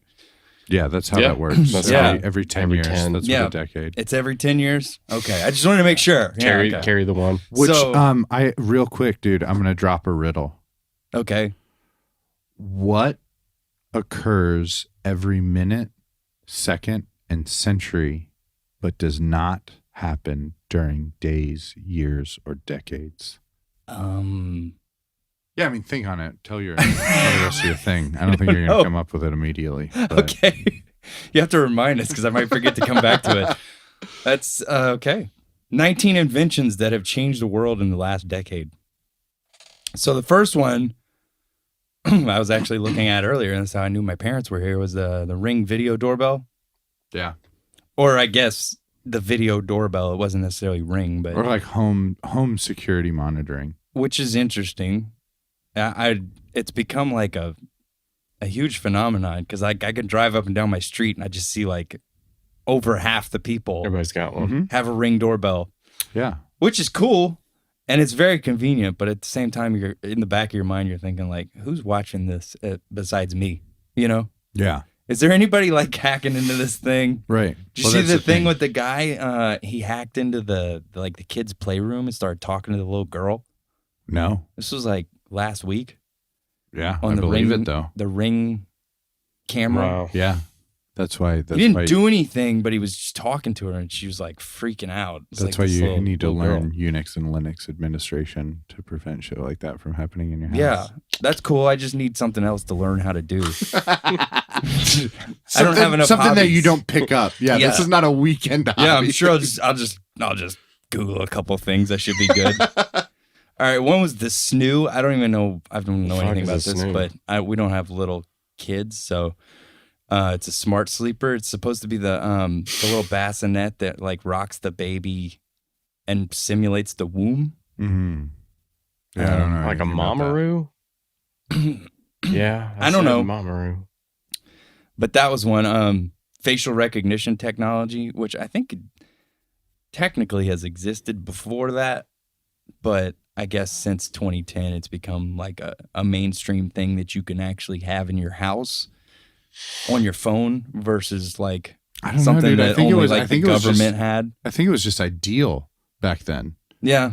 I don't think it was facial recognition. Like we could have like a retina scan. It says it was conceived in the 60s, Yeah. but I don't know when it But I actually don't think it came to fruition until Yeah. the last 10 years. Yeah. And bioprinting. Yeah. Speaking of fucking skin farming. Mm-hmm. Yeah. Yeah. I'm a skin farmer. How much for some of that dick skin?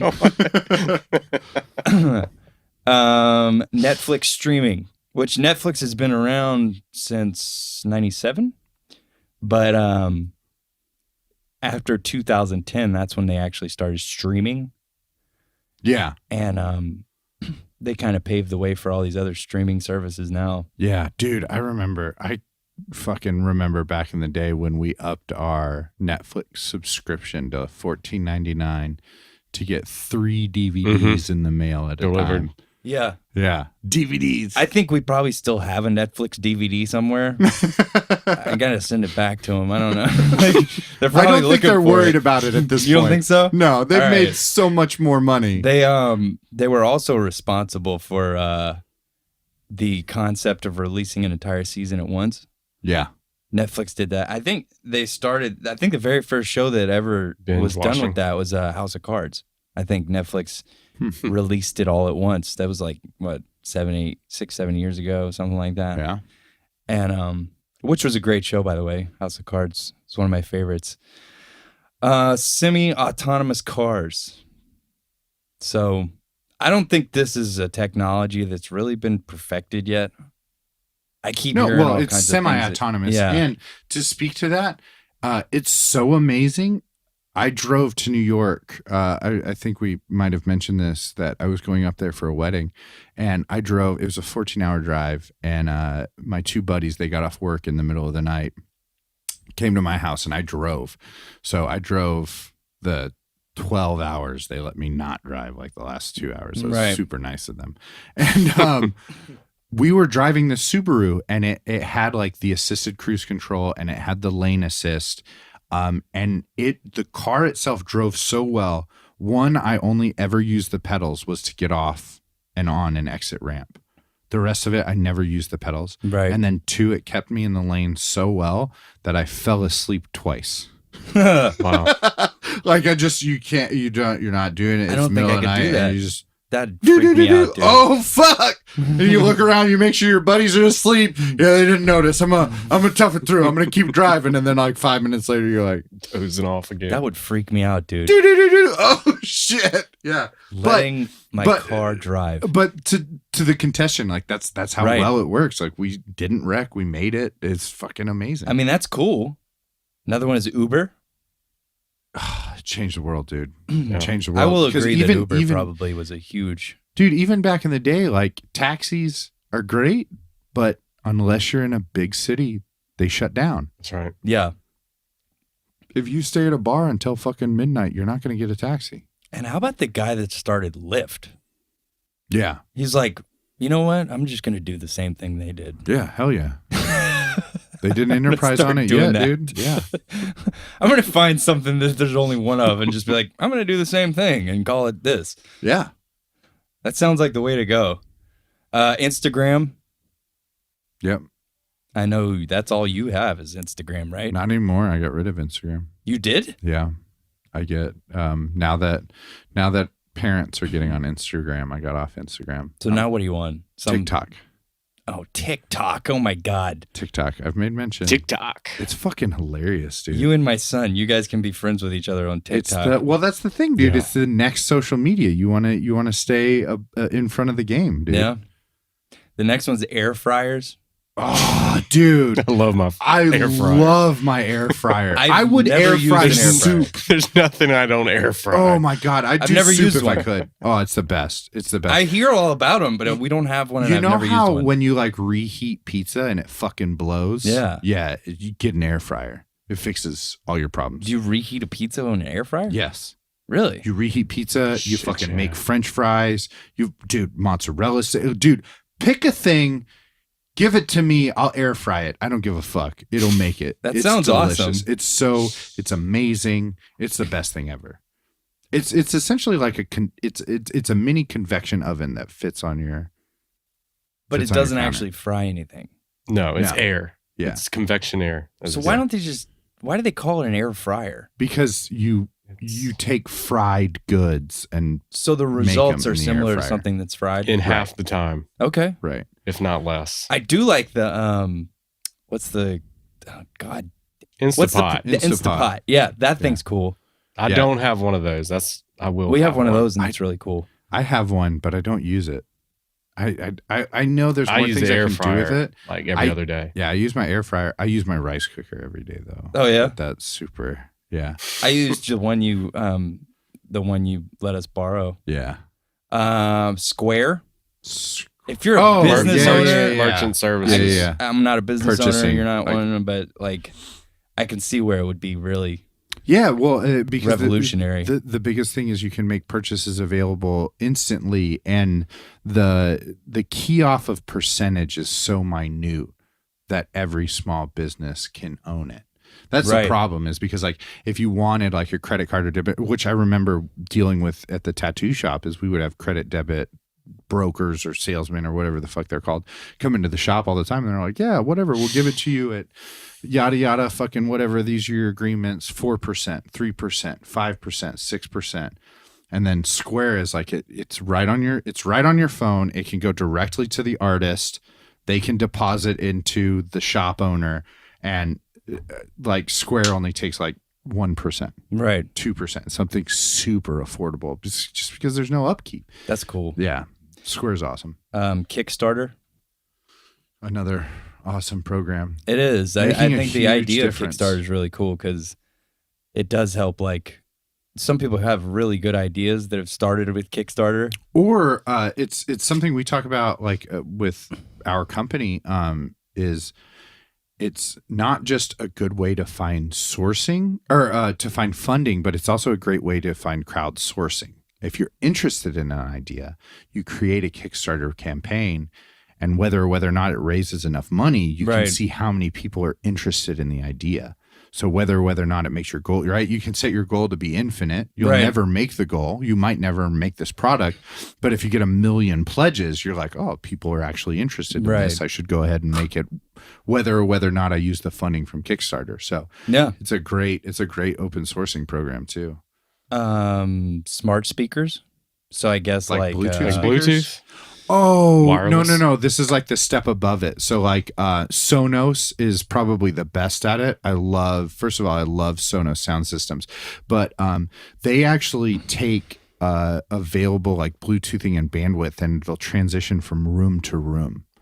So like if you have your house set up with different Sonos Bluetooth speakers and you travel like with your cell phone from your living room to the hallway to the bedroom, it'll stop playing in the living room and play in your bedroom. I want a couple of Sonos speakers, but they're expensive, man. Yeah, well, you're paying for quality. Wow. Yeah. Also, it's in ambigram. Yeah. So it's spelled the same forwards and backwards as well as upside down. That's interesting. Yeah. So that's good design marketing. Sonos. Yep. You're correct. Venmo. Yeah. Which I use is Venmo really all just the like time, so I don't know, dude. That's an eat off of PayPal. Right. Well, yeah. It's just I don't understand why I don't understand why they had to people had to migrate over to Venmo when there was already PayPal, but because it's more social media standard. That, you know what's funny to me is that this is the one thing that is, I think Venmo's great, but what annoys me about Venmo is that they try to make it into like a social network. Right. And I'm like, I don't give a fuck what Josh paid Post what Will. you paid for. Why do I care what Josh paid Will? But it's showing me, oh, Josh paid Will for an industrial tube of lubricant or whatever. You know what I mean? Yeah, right. That was 2 of them. Yeah. It doesn't make any sense to me. 10 yards of ass. Yeah. Yeah. You paid the dick skin guy on Venmo. That's right. That's how he does all his business. Right. I don't know how legitimate this company is. OraQuick, I don't even know. I don't even know what the fuck that Apparently it's an FDA approved at-home HIV test, which, Okay. I mean, I've never felt the urge to test myself for HIV. Yeah. Maybe I have it right now. Who knows? I don't think so, but with OraQuick, you could find out. yeah. They can send you the kit and you just Within seconds. Is that swab your mouth. expensive? I bet that's expensive. Maybe. I don't know. I bet it is. That, to me, I don't know if that's even like that's dumb. Pill pack, which is really interesting to me because I've talked to my wife about this before I ever knew it was a thing. I was like, you know, it'd be cool if they had a company that could like send you all your medications in a package together for like daily old people. packaging. Yeah. And then I see that this is a real thing, and I'm like, damn it. Mm-hmm. I come up with good ideas that already exist sometimes, and it pisses me off. And dude, I've got to tell you, like with that concept, working at the U.S. Patent Office is probably the worst job ever. To just sit there and go, fuck, I should have thought of that. Fuck, I should have thought of that. Fuck, I should have thought of that. That's a good point. I've never thought about that. Yeah, neither did he. That's why he's still at the fucking patent office. Jesus. Thinks? I don't know what the hell that is. This is this looks like Spanx to me. I was going to ask if you meant Spanx. I don't know. Probably for men though. Thanks. It's smarter underwear. Spanx. No, it's underwear designed to be worn during your period. Oh, okay. All right, cool. Wow. I'm going to have to just take that that's the best invention because I wouldn't know anything about it. That sounds fantastic. Yeah, good for period. Squatty potty? Yes, dude. I was gonna say if Squatty Potty's not on there, it better fucking be on there. I love the Squatty Potty. I love my Squatty Potty. Dude, my Squatty Potty and my bidet have changed my life. I go home and shit like a king, dude. I got Allison a Squatty Potty for Valentine's Day. Oh, it's Awesome. the best. That's the most romantic Best gift ever. Valentine's Day. I want you to shit really shit good. right, baby. So gross. Beds in boxes? Yeah, right. Like Casper and all those purple. Yeah. They get shipped right to your house. So you Yeah. don't have to deal with salesmen or fucking pushy people trying to get you to pay an extra 20% for a fucking bed frame that you don't fucking need. Yeah. Yeah, absolutely.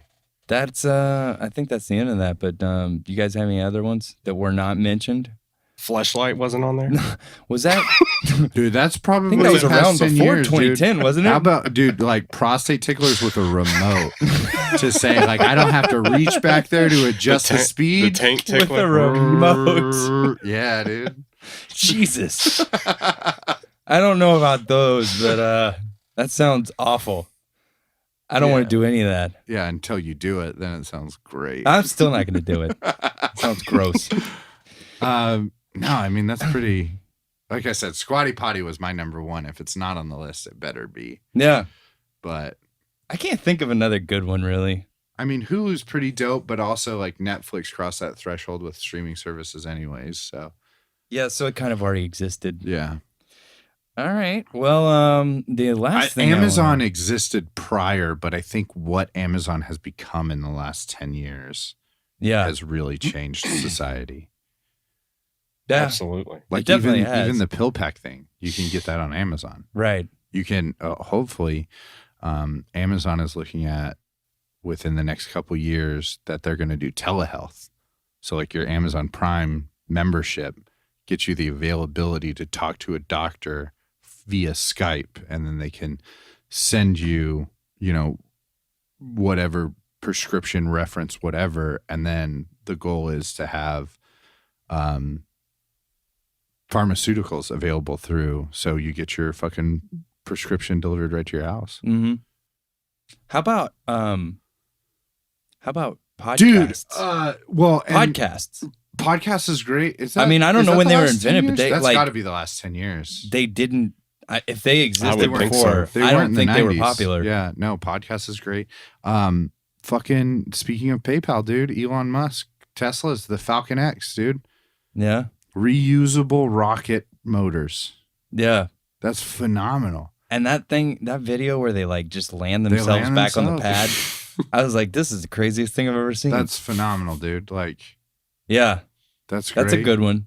Electric cars, all electric cars, Yeah. Tesla, dude. Elon Musk is the man. Dude, Mini's coming out with one. Mini's coming out with one next year, but it's not available in the US. I'm pretty pissed about that. Really? Yeah. Like the Mini Cooper? Yeah. All electric. Interesting. There's a video of Mini Cooper pulling a 727.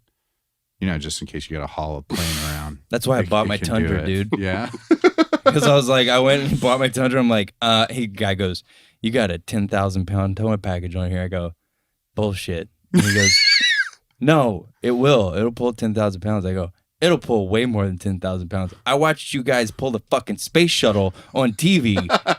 So I know it'll pull more than 10,000 pounds. Right. That thing's got to weigh more than that. He's like, oh, that's a good point. Right. I was like, yeah, that's why I'm buying it. I got some space shuttles Yeah, I I need got to some tow. rockets I got to move. How else am I going to move these things? So, I guess the last thing we want to talk about maybe is New Year's resolutions. What do you guys got? You got any New Year's resolutions? I will. Well, I really want to Hold on. touch. New Year's resolutions. There it is. I want to touch back on, I think my most successful New Year's resolution was in 2017. I had a resolution to not clog a shitter. That's a resolution. I made it through the whole year and more than up until this year. What? 2019 was the year I broke my 2017 resolution. I clogged a shitter at work. Must have been. That's a good resolution. Squatty I've potty shit. definitely Yeah. clogged some shitters since 2017. Yeah, dude, you got to try hard. You got to actively try. Like, you sit down and you're like, I made myself a promise this year. You're going to give yourself courtesy flushes. You're going to think about cutting loafs mid pitch. Like, there's things that go Half into it. now, half later. Right? Yeah, you're going to do like spot checks, little wipes, then flush, bigger wipes. You got to make sure you're only using a couple squares. It's an investment. All right, speaking of clogging shitters, I have to tell this story because this is perfect time to tell it. We went on our honeymoon to Mexico, right? And we go to this resort and we have like this, it's like one of those straw hut bungalow things in the Right. middle of the woods, but Yeah. when you go inside, it's like a 5-star hotel Yeah. room. Yeah. So we go in, just landed in Mexico, just get through the resort. I go in, I'm like, I got to take a shit. And I go into the bathroom, immediately clog the toilet. Like, we just got there. I've already Day clogged one, the toilet. minute one. I'm looking around. There's no plunger. There's Right. nothing. Right. I'm like, shit. Give me a Literally- coat hanger. I got to literally. chop this There. one up. Yeah. And so, so I'm like, we got to call the maintenance people because I've messed up the toilet already. Right. So in the meantime, Did you put toilet paper in the shitter? yeah. Yeah, that's something you're not supposed to do. What do I wipe with? A shell like in No, I mean, Demolition you Man? wipe, but you put it in the trash can. Oh, no, I'm not doing that. Yeah, but I'm just saying that's what you're supposed to do. But we 'cause- were on a resort. It was But fine. the plumbing is so poor. Anyways, Not on the resort, though. I mean, I guess not. I've never stayed in a fancy fucking hotel. Anyway, so then we get dinner, right? And they bring. We decided we just wanted room service, so they bring us dinner, and we've got the tray on the back porch and everything, and we're sitting out there eating, and the guy he comes with the plunger, right?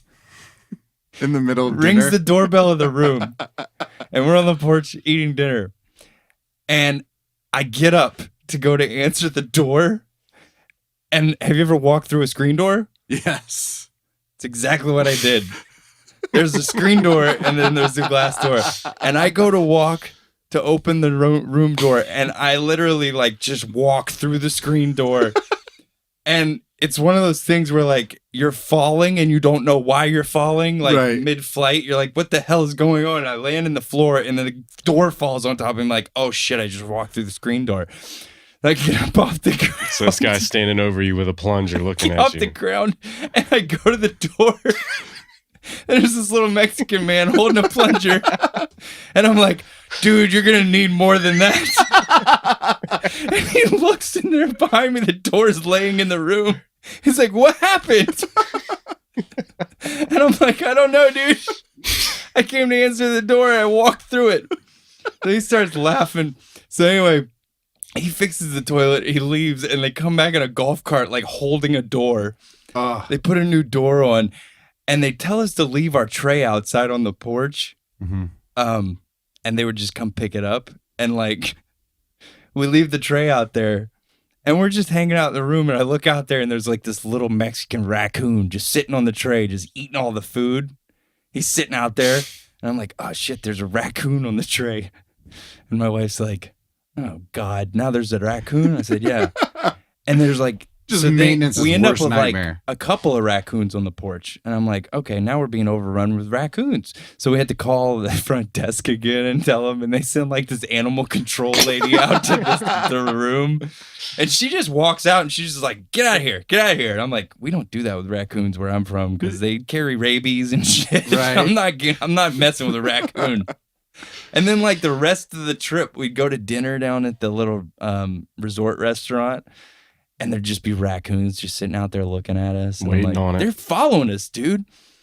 They're weird in Mexico, too, because they're not little short, fat raccoons. They're like skinny and long. Mm-hmm. They're freaky looking.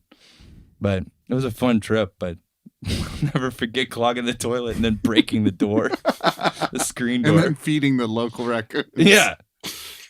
So, anyway, go back to your My resolution. New Year's resolution for this year is to fix my past mistakes. So I'm going to get out of debt. I'm going to spend 2020 getting out of debt. and try to pick up a secondary job, pay off those student loans that I still haven't put off for no reason. I don't have a lot in credit card debt, just a couple thou, but just get that, just Nice. fix all that shit. It's a good idea. So, I've got my house. I don't have, I've got a car. I don't have other things I need to buy. I just pick up an extra income and just fix the mistakes I made previously. That's 2020. That's awesome. What you got, Will? Need to be more of a patient person. Really? Yeah. You don't seem impatient to me. You must not know Will. You don't know. No, there's things I need to work on for me. Yeah. And the gunfire in my head a lot of times when you just move and you've got so much on your plate. Right. The everyday grind and just slowing down and really appreciating the shit you have is probably my number one goal for managing the stress and working on me for sure. And then just continuing on my health, working on me. It's 2018 was the cardiac event. Yeah. So I feel great. I still have a little bit more weight I'd like to lose. Mm-hmm. So focusing on that and just overall health for me and make sure I stay on the planet. There you go. That's me. Yeah. What, if you don't mind me asking, what happened? What was your Yeah, event? I had in February of 2018, I had a heart attack. No shit. Yeah. It was pretty fucking scary because at my age, you don't, I was pretty unhealthy, to be honest. I wouldn't consider myself one of the unhealthiest people on the planet, but I certainly didn't take care of myself. I was a big guy. Yeah. And I wasn't paying attention to me. And so I was actually on vacation and I woke up one day and something wasn't quite right. Mm-hmm. And we were going to, Allison had taken the day off and we took the kids to daycare, school, made our rounds, came home. Yeah. And it just kept getting worse and worse. And I didn't want to go to the emergency room. Right. It's like, I don't want to go there. Right. I said, if this doesn't go away, this is something different. We probably should make our way towards there and see what happens. So we got there and sat in the parking lot for about 10 minutes and it just wouldn't go away. So I walked in. If you go to the emergency room and you tell people that you're having chest pains, you go to the front of the line. Yeah. Mm-hmm. And so, they strapped me in and wheeled me back and they did an EKG, which I've had an EKG done before. Mm-hmm. And this time when they did it, the lady ripped the paper off the machine and took off out the door. Mm-hmm. And I looked out and said, that's not good. She's going to confirm with somebody Right. what she's looking at before they start. It's probably doing And they something told you else. then. what'd they tell you? Long story short, You're having a heart attack yeah, right she now? came back in like, we're going to move you. And Yeah. I said, okay, where are we going? And she's like, you sit down. And they sit me down, wheeled me into another room with about 3 other people getting shit ready. Right. They started working on me and putting IVs in and, they came in with the mobile x-ray unit, took a few x-rays and they were looking at those in the hallway. And in the back of my head, I kind of knew there's something going on with my heart. Right. Right. And so they finally got me to a point where You're not They like, were is able this to talk to me. indigestion? I just got to fart real bad, right? just really got to let one hooking me ride, up. y'all. I think that's what this is. But yes, she said, I'm going to tell you what's going on. You're having a heart attack. Yeah. Jesus. And, the place I was at didn't have a cath lab. So they had to transport me. They're like, we know where we're sending you. We're just waiting on an ambulance and they have all your information. So remarkable. I was coherent and awake the whole time. Right. I was on a pretty heavy sedative when I got there, and there was a lot of pain pills and things that they given me to, open up my arteries. And but they got there and they told me, this is basically pit crew style work. Mm-hmm. The faster we work on you, the better you're going to be. And they came in there and did a catheter. Yeah. Angioplasty went right in. Yep. It was on the right coronary artery. I was 100% blocked. Jesus. They were 100%. able to 100%. Wow. And I guess it had progressively gotten to where it was 100%. And they were able to get in and fix it. It was an immediate relief. Yeah. Fortunately for me, we didn't wait long to make the decision. And, in the recovery days afterwards, they did the echocardiogram to look at it to see if there was any damage or where the damage, to assess, do the assessment where they could better treat me for the future. And they said they couldn't really pick up anything. And if there was, it just wasn't enough to really recognize on the echocardiogram. So it was, it was an event for me that I look at it. It was it was very scary. One of the scariest, if the scariest thing that's ever happened to me. But I look at it as almost a blessing in disguise. Yeah. Because I really took that event and changed a lot about me, about how I eat, how I exercise. I made excuses for years why I couldn't get my fat ass to the gym, Right. and do something. Right. And I have less time than I ever have, and I still make that decision. There's days I don't want to go, but I still make that decision to go. And it's just really paid off for me up here, the mental aspect of it, and also physically, I feel fucking great.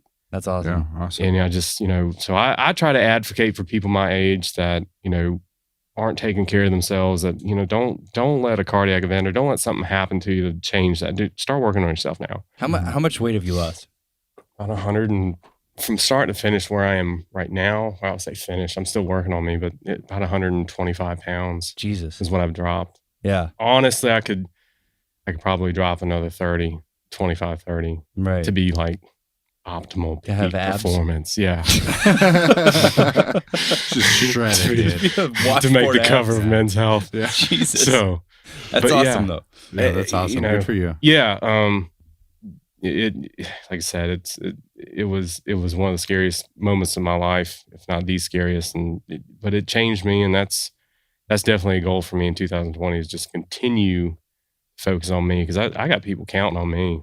I've got my family, and I need them and they need me, and as long as I'm on that treadmill or I'm lifting weights, I know this thing's working the way it's supposed to, so I'm good. Awesome. I'm good. Feel good. Yeah. I think one of mine's paying off some debts. Way to just steal mine, dude. Fuck you. Come up with your own. Yeah. Well, I have my own, dude. Also was get better at jujitsu. Yeah. Yeah. Yeah. Maybe one day you'll beat me. Maybe one day I can get a blue belt. I'd be happy if This I year? get a That's blue your goal? belt. Blue belt this year? Maybe. I don't know. Put it up there, dude. Fucking I'll make it a goal. vision board that shit, I'd like bro. to get a blue belt this there year. you go. Hell yeah. And then I'll help you. my last one was to get this podcast to have 5,000 downloads. Nice. That's what I want. Let's do it. You More do it. content out trying. there. So, We'll get it. That's cool. yeah. Strong goal. But, Big year. Yeah. So, I think it's that time, guys. This was a good show. It was great. Good show, Great man. show. Thank you for having me on. Absolutely. Yeah, It man. was a pleasure. We really appreciate you coming in, Will. Yeah. Helping cover this for what's his face? Steve. Oh yeah, that's his Yeah, name. yeah. It's been gone one Yeah, day. yeah, yeah. One day. Can't remember our partner's name. Yeah. So anyway, thanks for joining us, everybody. Hey. If you want to find us, you can find us on societyofscoundrels.com. You can find us on Spotify, Apple, Google, Overcast, any of those apps that you can think of where you can find podcasts. We have a YouTube channel, the Society of Scoundrels. We are Society of Scoundrels on Facebook, and we are Society of Scoundrels Pod on Instagram. We'll see you later. I love you. And you.